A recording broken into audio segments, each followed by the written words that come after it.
Depuis hier, je suis arrivé ici dans le parc naturel du Vercors pour suivre un stage de 21 jours sur l'installation du pranic. Il y a déjà des milliers de praniques dans le monde, c'est-à-dire de gens qui ne se nourrissent absolument que de prana. Je ne sais pas du tout si c'est quelque chose qui est fait pour moi, si c'est juste pour moi, si ça me convient. En tout cas, j'ai envie essayer d'aller voir si c'est possible. Enfin bon, voilà.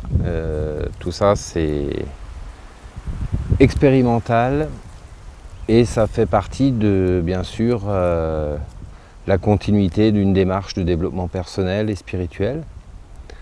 Et voilà.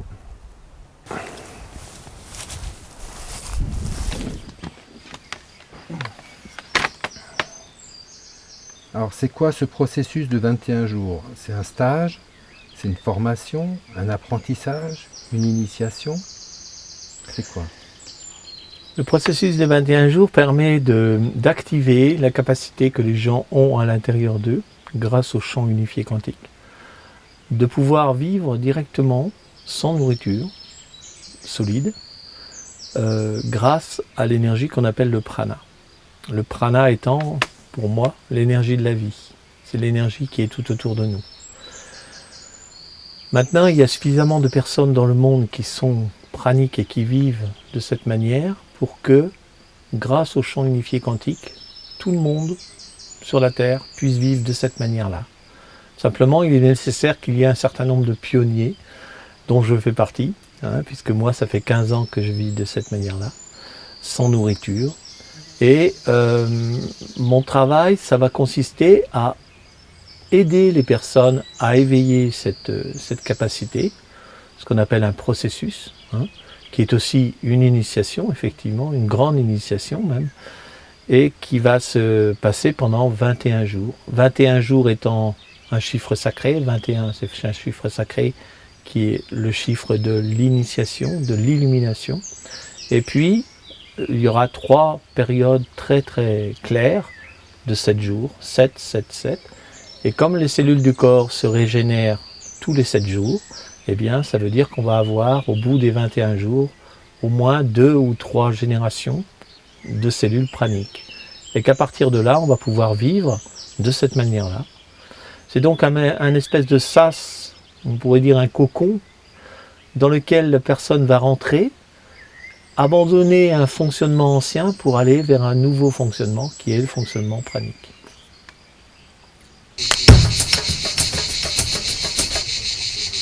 Je m'appelle Bernard, je suis retraité, je vis dans les Cévennes.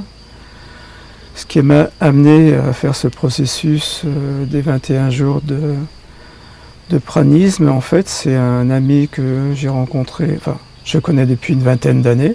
Alors, je m'appelle Martine et je viens de Genève. Je m'appelle Romarin, j'habite en Ariège. Donc je suis tombé sur le film Lumière en faisant des recherches sur internet. Du coup j'ai commandé le DVD et je l'ai regardé, ça m'a fait poser beaucoup de questions. Et lui, il avait déjà, il y a quelques années, fait ce processus et il était resté pranique pendant 6 mois. J'ai vu le film Lumière il y a, je ne sais pas, 6-7 ans. J'ai l'impression, enfin quand il est sorti et qu'il a passé à Genève. Et ça m'a vraiment beaucoup touchée, beaucoup interpellée. Mais il ne me semblait pas du tout que c'était quelque chose d'accessible. Donc j'ai écouté beaucoup de témoignages sur le net. J'ai acheté pas mal de livres. Donc le livre d'Henri Montfort, de Jas Mohin, de Michael Werner. Donc ça m'a intéressé. Et pourquoi il a quitté le pranisme? C'était à cause de sa mère, donc voilà, tout simplement. Mais il continue à manger de temps en temps un peu, voilà, c'est tout, pour ne pas la contrarier. Ça m'a convaincu que le processus marchait, parce qu'il y a des études scientifiques aussi qui en parlent. Et donc ça m'a donné envie, j'ai dit si cet ami que je connais quand même a pu résister 6 mois, ça me paraissait extraordinaire. Et donc je me suis renseigné sur le pranisme et je me suis dit oui, tiens, ça m'intéresse. Et puis il y a aussi l'aspect écologique. En ce moment, le monde tourne mal. Et quand on voit la folie de l'industrie alimentaire, l'industrie pharmaceutique, tout ça, je me dis que c'est vraiment le plus beau cadeau que je puisse faire à moi-même, à mes enfants, ma famille et quelque part à la société, au monde. Du coup, je me suis dit voilà, que j'allais tenter l'expérience. On va faire la visualisation.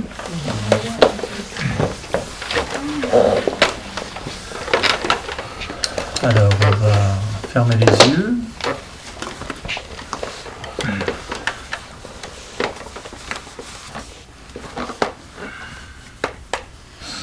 On prend juste un petit temps de silence pour bien se centrer.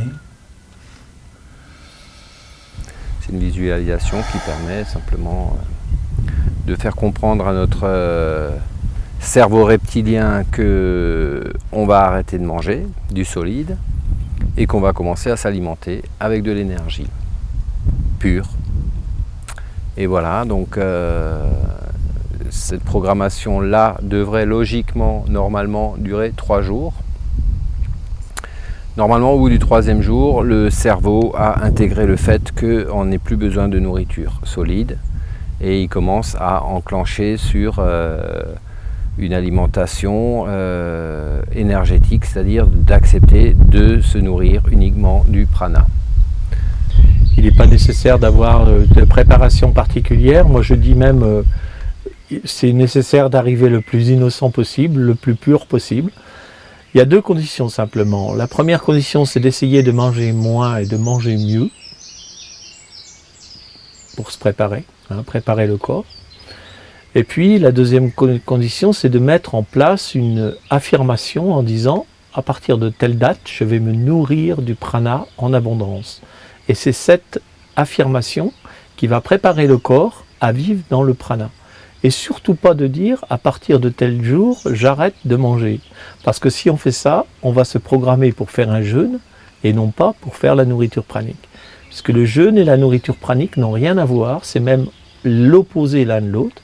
Puisque le jeûne, on prend ses petites réserves et quand il n'y en a plus, on tombe par terre. C'est une vision totalement dualiste de l'univers, il y a moi et l'univers.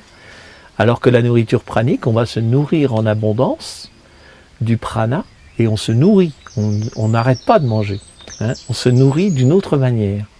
C'est comme quand on mange de la viande qu'on devient végétarien, et bien là on va être végétarien ou végétalien ou végan et on va devenir pranique. Mais ça se fait tout à fait naturellement. Et tout le monde, toutes les personnes peuvent commencer la nourriture pranique sans aucun problème. J'ai vu une personne 3 jours avant le processus manger une choucroute et commencer le processus et finir pranique. Donc c'est pas du tout ni une question de spiritualité, ni une question de niveau de conscience. Tout le monde maintenant peut faire cette démarche.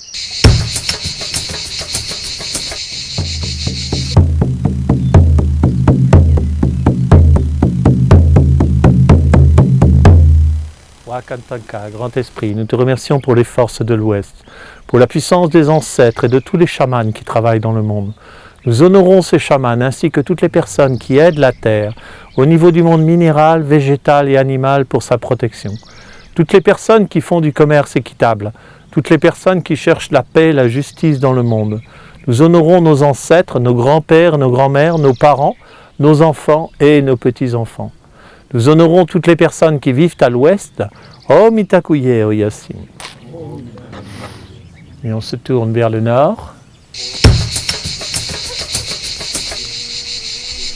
Moi c'est Johan, voilà. Johan, je viens de la région de Tours, juste à côté, Vouvray ça s'appelle.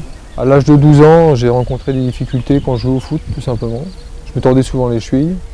Et on s'est rendu compte que j'avais une maladie génétique, dite génétique. C'est une maladie neurologique dégénérative et qui ne se soigne pas. Je m'appelle Raoul, je suis espagnol. Ça fait plus de 10 ans que je cherche une solution à ma problématique santé. Et qu'aujourd'hui, je suis convaincu qu'on peut sortir de ça, que c'est pas du tout inguérissable comme on peut le prétendre. Alors aujourd'hui, je peux pas le prouver parce que je suis encore avec cette pathologie. Mais au fond de moi, je suis sûr qu'on peut en guérir. Dans tous les livres que j'ai lus, il y a toujours une période de tous les maîtres spirituels et toutes les personnes réalisées, éveillées. Ils ont une partie de renoncement à tous les désirs, on va dire. Et la nourriture, c'est un désir aussi. Alors je crois que peut-être c'est pas nécessaire d'être pranique pour s'éveiller. Mais je pense que peut-être un chaman peut-être plus facile pour arriver à cet état. Mais là, comme par exemple aujourd'hui, je me sens pas âme d'aller gravir la montagne, tout, marcher, tout. Non. Je me sens un petit peu faible. Un petit peu dans les doutes aussi. Avec des images de nourriture qui arrivent, des envies au niveau du ventre.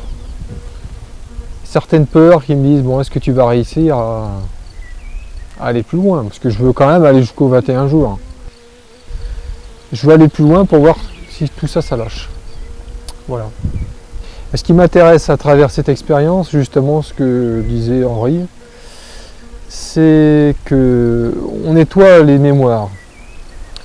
Et cette pathologie, c'est une mémoire. C'est des mémoires qui viennent de mes aïeux. Donc en faisant ce nettoyage pour moi-même, je le fais aussi pour mes aïeux et mes descendants. Est-ce qu'on peut vraiment considérer qu'on est pranique à l'issue de ce processus de 21 jours? Oui, parce qu'il y a 3 critères objectifs qui permettent de dire que l'on est pranique et non pas que l'on a fait un jeûne. Parce que c'est ça qui est très important.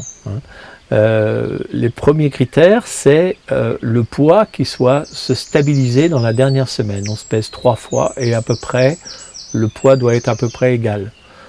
Deuxième critère, c'est le sommeil. Quand on dormait 8 heures quand on mangeait, on ne va plus dormir que 4 heures. Et le sommeil pranique est un sommeil très profond, très réparateur.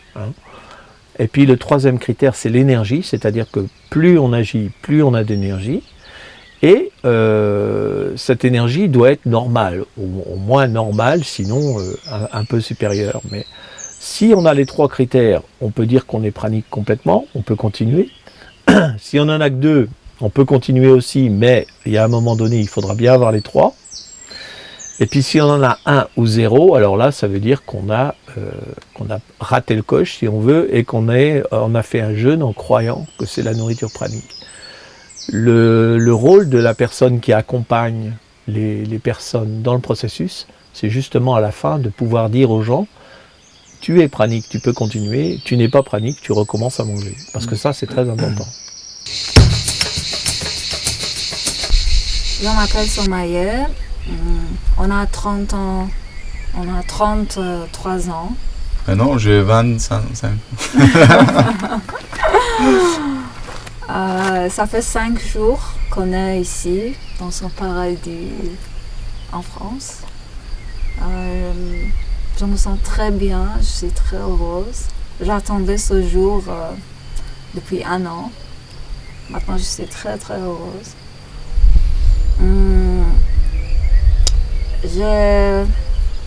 La première fois que j'ai entendu sur la nourriture pranique, on voyageait à vélo en Inde, on était dans Dharamshala, au nord de l'Inde. On a rencontré une femme qui est très très gentille, elle était de Czech Republic. Elle a compris qu'on voyage sans argent. Elle était choquée, en même temps elle était très inquiète pour nous. Elle était comme notre maman. Elle nous dit, vous savez, il y a une nourriture qui est différente de nourriture physique, c'est nourriture pranique. Moi-même, j'ai un ami qui est pranique. C'est bien si vous allez en France, vous devenez pranique, après vous continuez votre voyage sans argent, comme ça je ne suis pas inquiète. Mais le premier jour, quand j'ai entendu, j'étais choquée. Wow, qu'est-ce que ça veut dire, hein? C'est pas possible. Après, j'ai fait des recherches, et j'ai dit, il y a les gens qui sont normaux comme nous, qui ne sont pas les maîtres spirituels, mais en même temps, ils sont praniques. Il y a beaucoup de monde qui sont praniques. C'est pourquoi on a décidé de faire cette expérience très profonde. Heureusement ensemble. Heureusement ensemble, oui.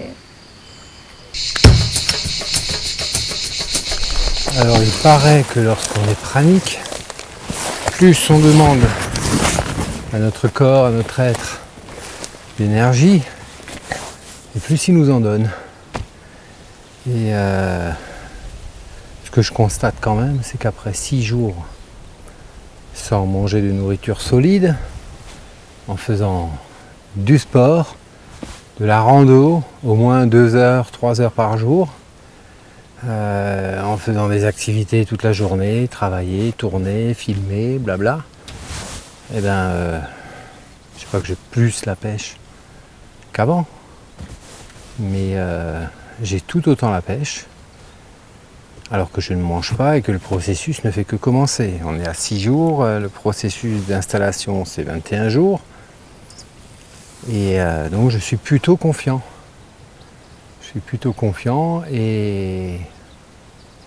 Et voilà, je me dis qu'il n'y a aucune raison que ça ne puisse pas être possible. Et de plus en plus, je sens en moi l'énergie qui me traverse, cette énergie universelle. Et ce que je sens, c'est que c'est pas à travers le soleil, à travers la lumière. Ce que je sens, c'est que c'est vraiment cette énergie d'amour, cette énergie qu'on capte avec tous nos sens, avec l'ouïe, quand on entend des oiseaux, quand on voit des belles choses, quand on sent des belles choses, la nature, les plantes, les fleurs. Ouais.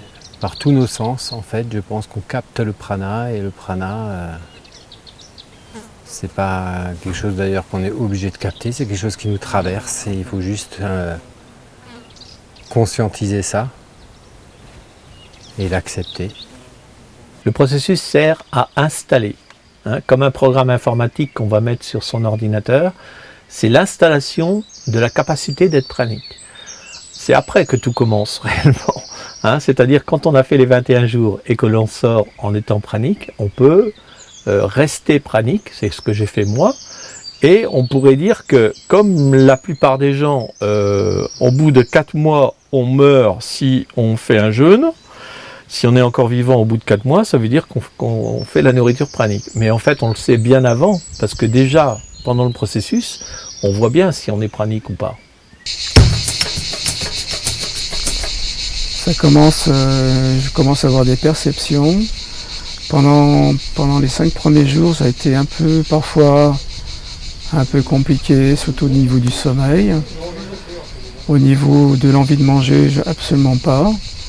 Au niveau de certaines impressions de faim, oui. Mais la seule chose qui me reste pour l'instant, c'est une sorte de lassitude en haut du dos, aux épaules et aux bras. Et aujourd'hui, c'est un peu la même chose. Ce matin, vraiment, j'en menais pas large. J'avais des palpitations. Et voilà. Et puis, passé midi, ça a passé. Maintenant, je me sens tout à fait bien. En réalité, tout est dans la tête. Si on a mal, on a faim, on a quelque chose, tout est dans la tête qui nous fait penser et nourrir cette pensée.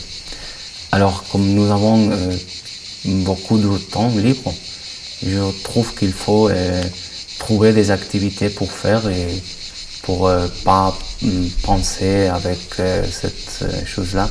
Et c'est le corps qui va travailler. J'ai la pêche, quoi. J'ai plus de vertige. Les premiers jours, j'avais des vertiges quand je me levais. Et là, non, ça s'est passé complètement, pour l'instant en tout cas. Et en général, la journée, je vais marcher, pas tellement, hein, mais je vais marcher un peu, je fais un peu de pompe, de traction, je vais nager au lac. À l'intérieur,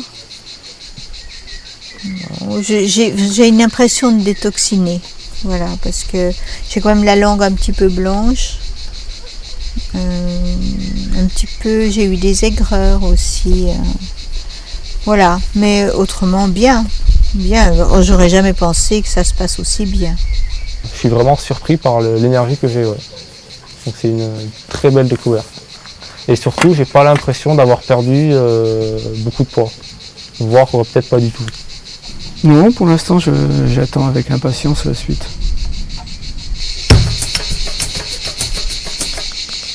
La lumière blanche du prana nourrit l'intégralité de mon cerveau. Et tout spécialement l'arrière de mon cerveau qui s'occupe de mes instincts.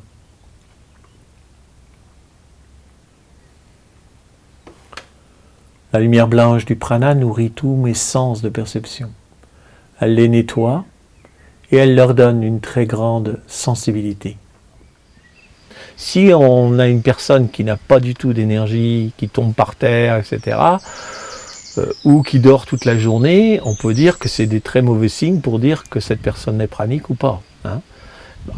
Après, si la personne est vraiment fatiguée, épuisée, on peut aussi arrêter le processus à tout moment. Hein. C'est-à-dire que c'est pas, on ne fait pas du tout un défi de se dire on va être pranique et je veux être pranique. Non, non.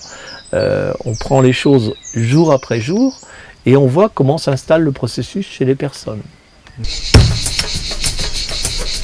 C'est le 9e jour où il y a un équilibre qui existe maintenant, yin et yang, qui existe tous les deux.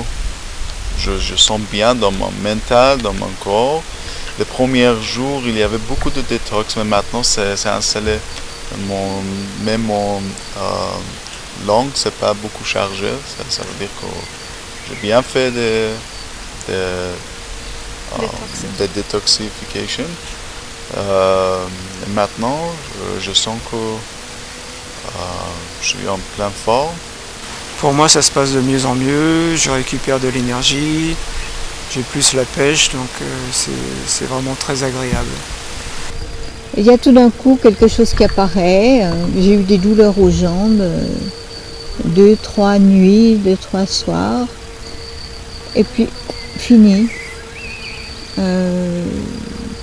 Voilà, il y a des choses comme ça qu'on ne maîtrise pas, il n'y a qu'à laisser passer. Pas simple, pas si simple du tout. Je sens un fort attachement à la nourriture, très fort. Ça c'est clair, c'est indéniable même. Justement par rapport à la première semaine, je travaille beaucoup plus sur l'émotionnel, je travaille plus sur mon passé bien sûr, et sur mon rapport avec mes parents et mon entourage. Donc là, il y a des points plutôt douloureux, c'est clair, mais c'est bien de les mettre à jour et de les mettre dans la lumière. Les sentir, ils sont devenus forts. Même quand on s'assoit quelque part, je sens très bien les environnements. Toutes les autres sensations, ils deviennent vraiment subtiles. Au niveau intérieur, c'est vrai que j'ai l'impression que l'espace devient de plus en plus fin, que je me sens de plus en plus reliée à cette nature extraordinaire et de plus en plus intérieure aussi. Et ben voilà, j'ai très envie de continuer l'aventure. Donc voilà, c'est piqueté de moments avec et beaucoup de moments sans. Voilà. Émotionnellement, à part quelques énervements, ça va. Physiquement, à part la langue chargée, fatiguée et mal au ventre, ça va aussi. Aussi les extrémités froides, les mains et les pieds froids. Mis à part ça, ça le fait, ça va. Voilà. Reste 11 jours. Donc patience et persévérance. Aujourd'hui, c'est le jour 10.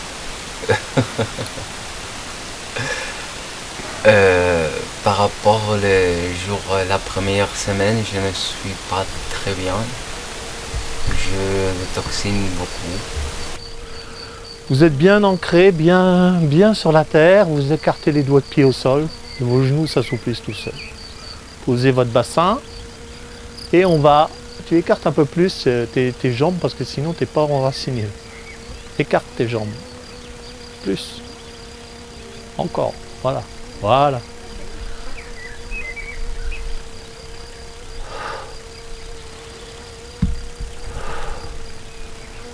On pose la respiration, l'éveil du chi. Inspire par le nez, expire par la bouche. Ne montez pas les bras trop haut, restez à l'horizontale. Hein. C'est le mouvement de balancier. Il n'y a pas d'effort musculaire à faire, ça se fait tout seul. L'état pranique, c'est un état d'unité avec tout ce qui existe, donc tu sais très bien que tu es pranique, toi. Hein. Mais aux yeux des autres, aux yeux du monde, si tu es encore vivant au bout de 4 mois, ça veut dire qu'il y a quelque chose qui est différent d'une personne qui fait un jeûne. Hein. Parce que plus on avance dans le jeûne, et moins on a de force, et à la fin on finit, on est... Hein, Gandhi, par exemple, qui a fait des jeûnes de 4 mois, il y avait 3 personnes pour le tenir debout. Hein, alors que là, on voit les gens ici, ils marchent, ils courent, ils ont une activité normale. Hein, c'est pas des surhommes non plus, mais ils ont une activité normale qui n'est pas celle qu'on a quand on fait un jeûne ou une grève de la faim.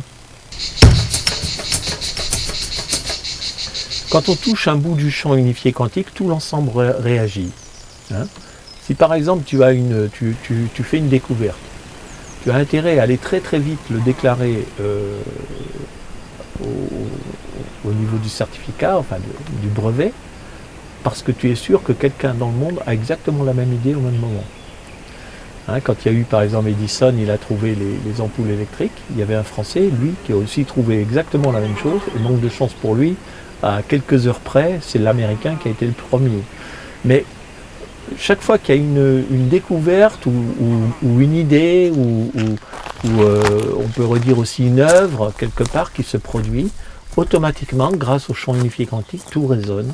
Et ça, c'est un peu comme un caillou qu'on jette dans l'eau et qui fait des rides. Et quelque part, il y a une contagion au niveau du champ unifié quantique, il y a une contagion et tous les êtres humains vibrent sur cette réalité-là.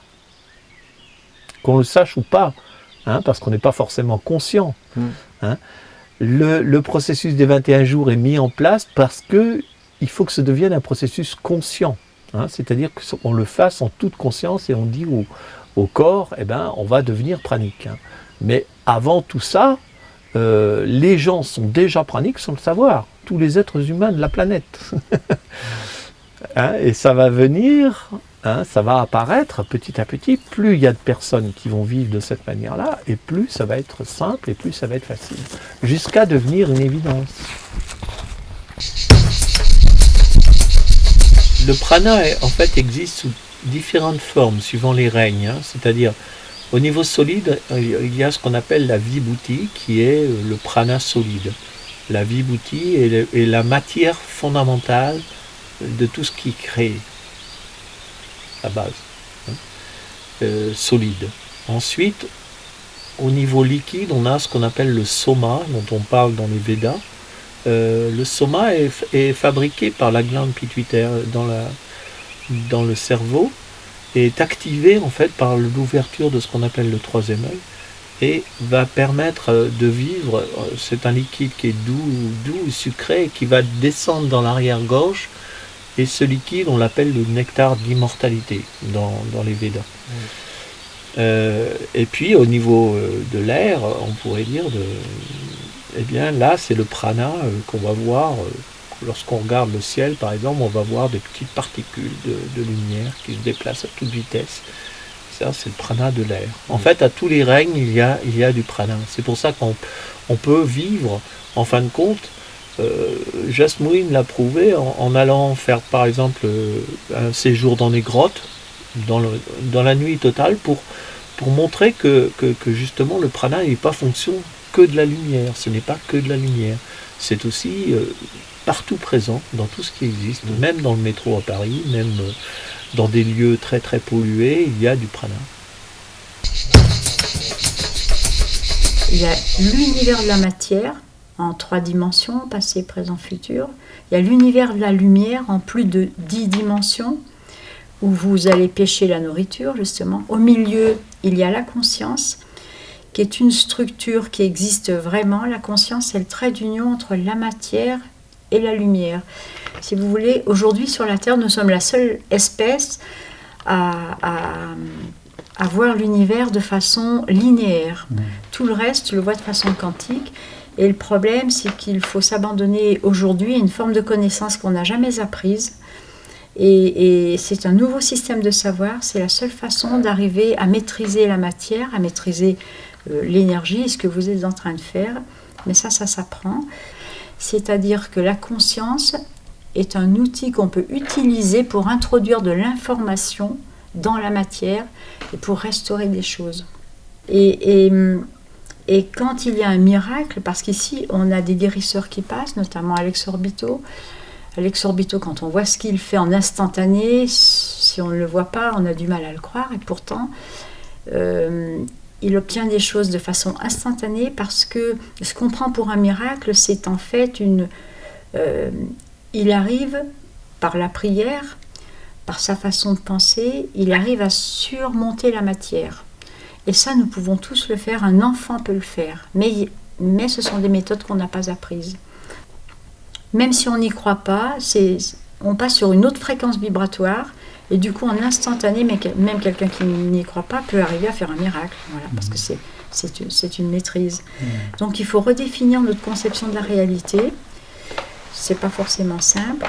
On travaille avec la conscience, mais la perception, c'est une conscience élargie. Donc en faisant de la méditation, on rentre dans d'autres champs de conscience, dans la lumière, et donc nous sommes multidimensionnels, on capte d'autres choses. Mais ça, on n'arrive pas à le comprendre parce qu'on est formaté 3 dimensions.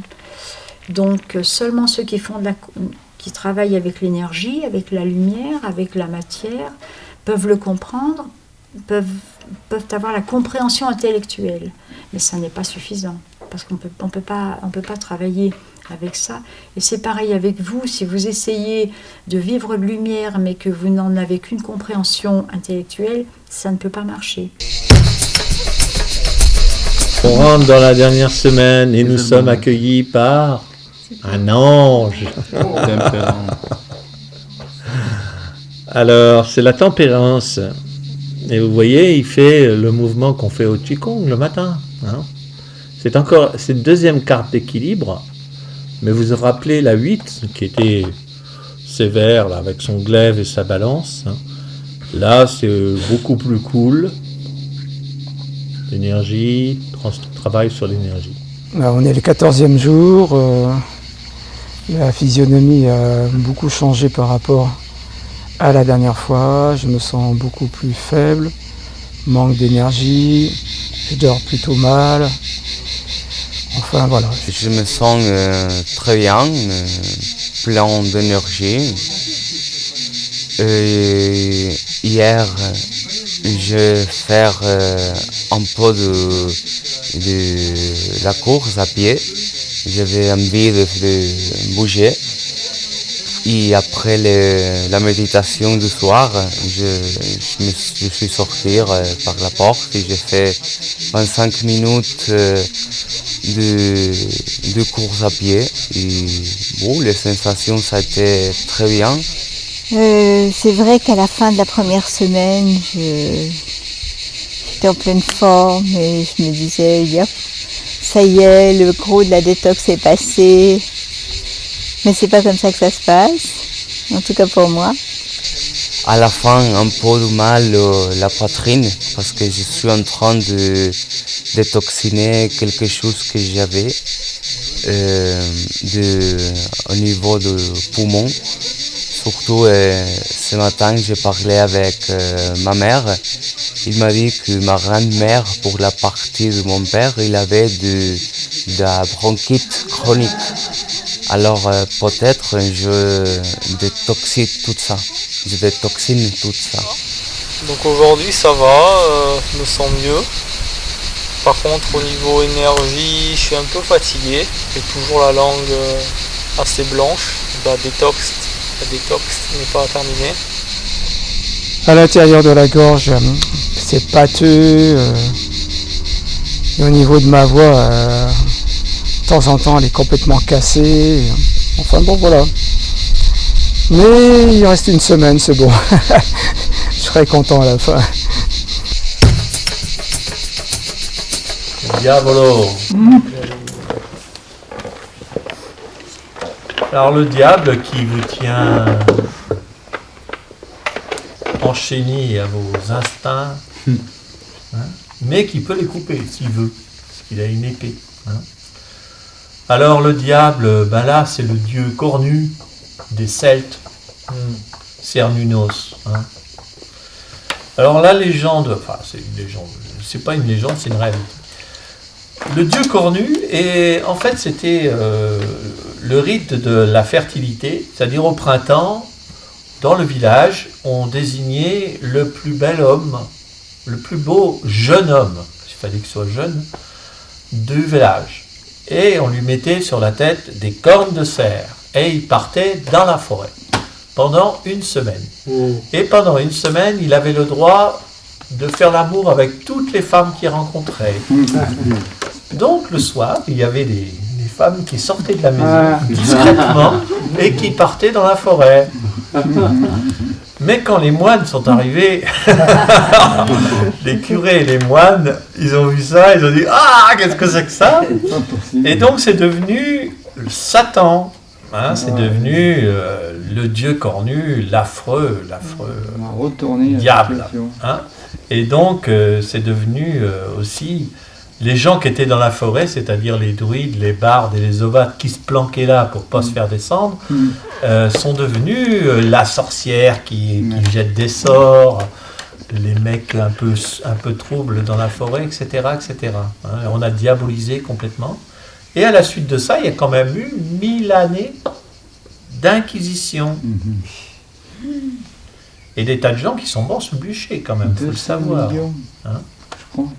Par exemple, à Florence, il y a un moine complètement starbé qui a mené l'Inquisition. Il a flingué un tiers de la population de Florence. Évidemment, beaucoup plus de femmes et d'enfants que... Voilà, bien sûr. Et lui-même est mort sur le bûcher d'ailleurs.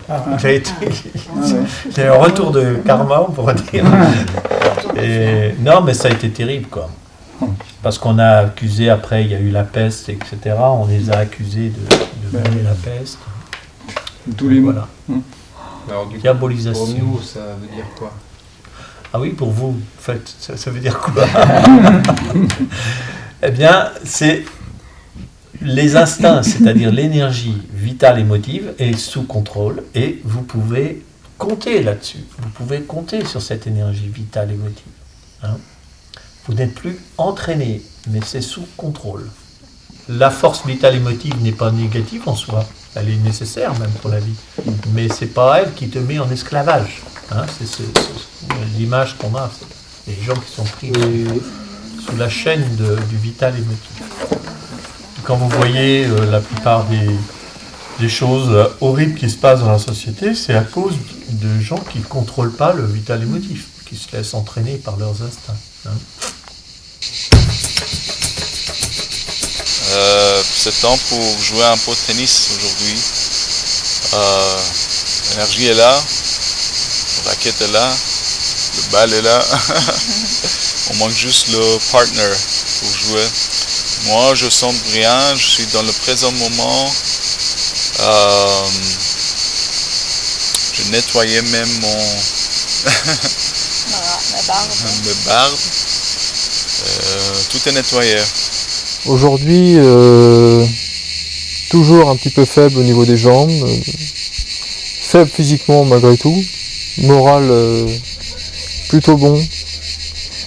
Mais les jours précédents, très difficile. Rien que de marcher, c'était difficile. Très très mal au ventre. Vraiment forte douleur au ventre, que j'ai encore, mais un petit peu moins fort. Donc le travail se fait en profondeur, je pense.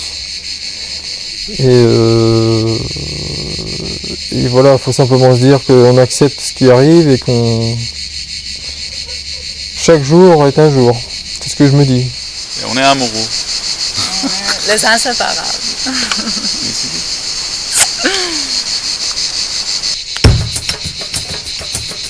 Donc là, je viens de faire 20 km à vélo. Je suis rentré il y a 10 minutes. Et je vais en profiter pour aller dans le lac, me baigner un peu. Le temps est un peu maussade, orageux, couvert, à l'image de mon intérieur personnel, de mon fort intérieur. Je suis également dans cet état-là aujourd'hui. Voilà.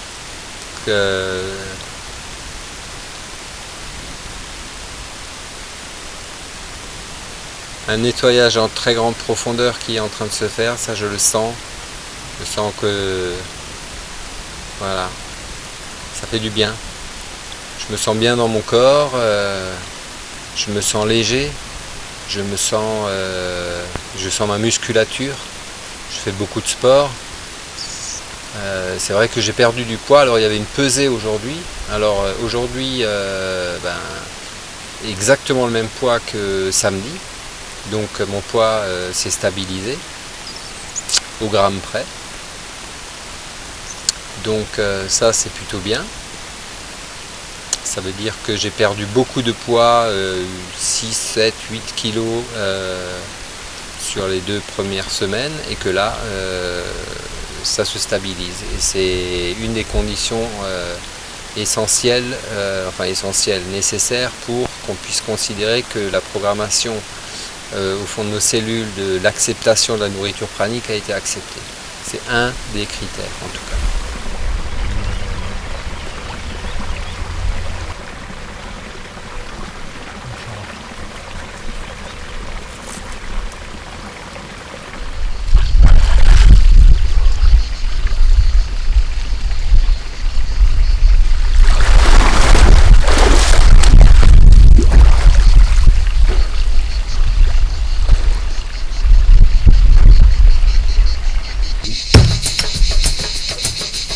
Habituellement, on a une imagerie qui est cellulaire ou organique. Là, on ne parle pas de l'organe, c'est vraiment vibratoire. D'accord. C'est énergétique, on prend une mesure énergétique. Alors, tu vas mettre la main droite, tu mets le pouce dans le trou et tu le poses sur la vitre. Voilà. Évidemment, dès que ça bip, tu changes. Voilà. Voilà, la main gauche. Voilà. Bon, écoute, tu es bien, hein, c'est de la lumière, hein, tu vois. On va continuer. Le diagramme. Voilà, tu as... Donc ça, c'est ta réalité vibratoire. Alors déjà, on remarque une chose, c'est qu'il y a beaucoup de doré autour, dans les deux cas. Et on sait que les gens qui ont beaucoup de doré comme ça, c'est beaucoup d'énergie et qui ne développent pas de maladies graves dans les 10 années, sauf à ce que, entre-temps, tu aies des gros problèmes et que ça donne d'autres mesures, mais en général, c'est une bonne vitalité. Ah oui, mais sur le plan énergétique, il n'y a pas de... Donc tu vois, tes centres énergétiques, regarde ça. Ils sont très beaux, hein. Alors, on va re-regarder. Je vais te faire voir d'autres choses, tu vois, si tu regardes ça, par exemple. Tu vois, ça, c'est une personne, elle n'a plus de chakra. Ah d'accord. Ça quasiment, il n'existe plus. Ouais. C'est quand même assez exceptionnel de voir ça. Alors ça, on sait que... Alors, c'est une personne que je connais bien. C'est une personne extraordinaire en vitalité, mais elle venait d'avoir une grosse contrariété. D'accord. Comme dans un bureau, je travaillais avec des gens avec qui on ne s'entend pas, voilà ce que ça donne. Au bout de 10 ans, on est malade.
C'est stabilisé.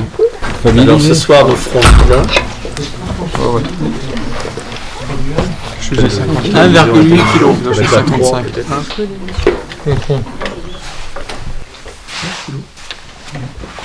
Demain est le 21e jour, il n'y a pas de raison que vous alliez manger demain. Voilà. Non, mais je veux dire, Alors, est-ce qu'on est sûr, là, à partir de ce soir, ou demain matin, que on va être capable de, enfin, on va automatiquement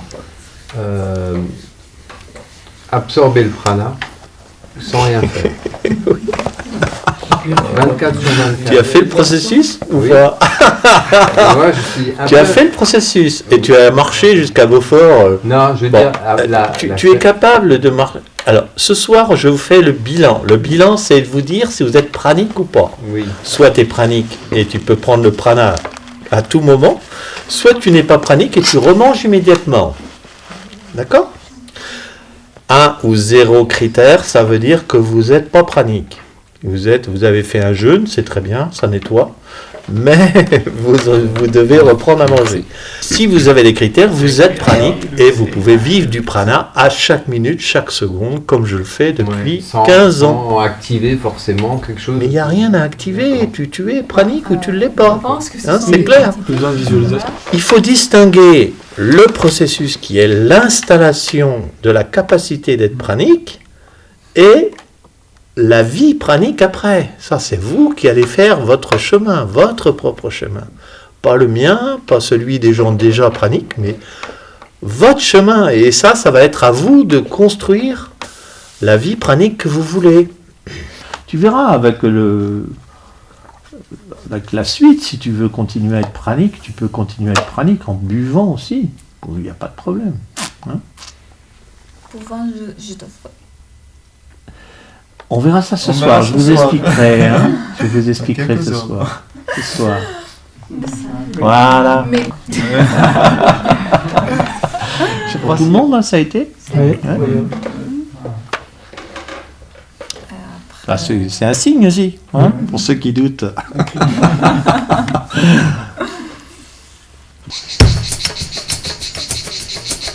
Depuis ce matin, il pleut et il y a des très grosses pluies, donc voilà, c'était compliqué de se mettre à l'extérieur. C'est dommage de finir sur un intérieur, mais voilà, c'est comme ça.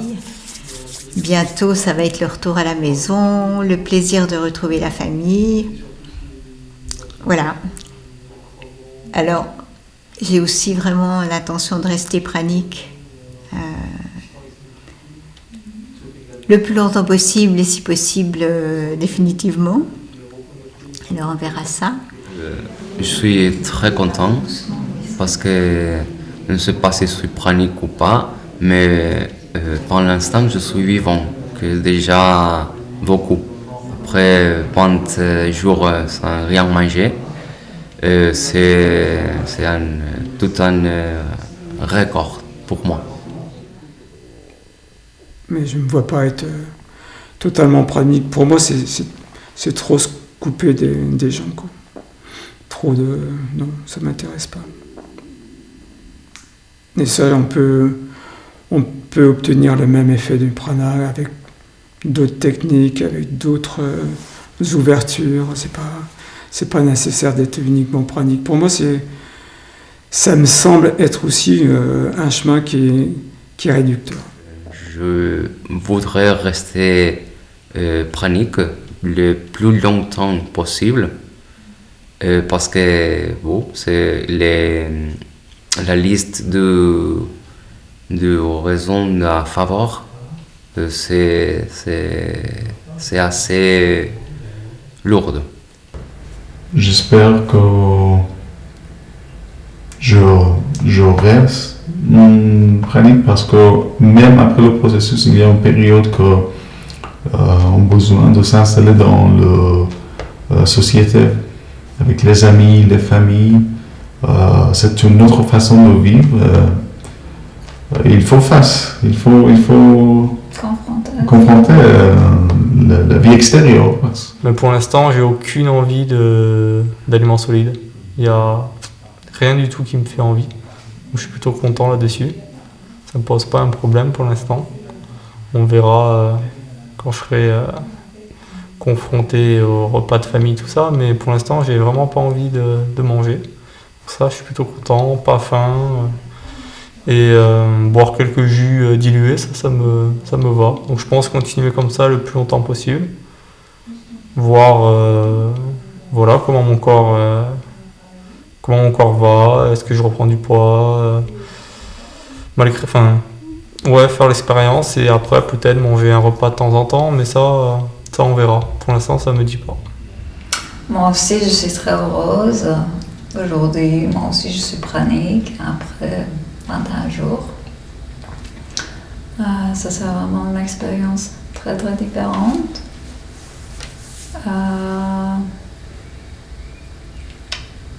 Moi aussi, j'espère que je pourrai rester pranique et expérimenter une autre façon de vivre. Moi, je pense que je vais reprendre à manger, mais toujours en étant raisonnable, voilà. Et toujours en ayant à l'esprit que le prana est là, que je peux me nourrir du prana. Donc j'envisage, manifestement c'est possible, de faire les deux, voilà. Puis pourquoi pas petit à petit lâcher la nourriture physique en fonction du reste. En espérant simplement que la nourriture physique ne prenne pas le dessus sur la nourriture pranique. Voilà. Par rapport à tout ce qui peut être addiction, désir, etc. C'est une expérience que pas d'être pranique définitivement, mais en tout cas cette expérience du nettoyage, de ce processus de 21 jours, je peux le conseiller à tout le monde parce que c'est absolument une initiation hors du commun et absolument incroyable. Voilà. Voilà, en tout cas, je suis vraiment extrêmement heureuse d'avoir passé ces 3 semaines en compagnie d'Henri aussi, parce que vraiment, c'est un soutien solide et bienveillant et c'était magnifique. On était en groupe aussi, que j'ai trouvé très beau, avec vraiment le cœur ouvert. Et voilà, merci la vie. À présent, on va finir avec le salut. On remet les pieds en contact. Premier chakra. Deuxième, l'énergie des reins. Yin-yang, plexus solaire, on ouvre. Plexus cardiaque et la gorge. Le troisième œil au milieu du front. Et le dernier vers le haut. Voilà, on recule à droite, à gauche. Merci messieurs, dames. Merci beaucoup. Ça a été ? Ouais. Pas de questions particulières ? Non ? C'est clair maintenant ?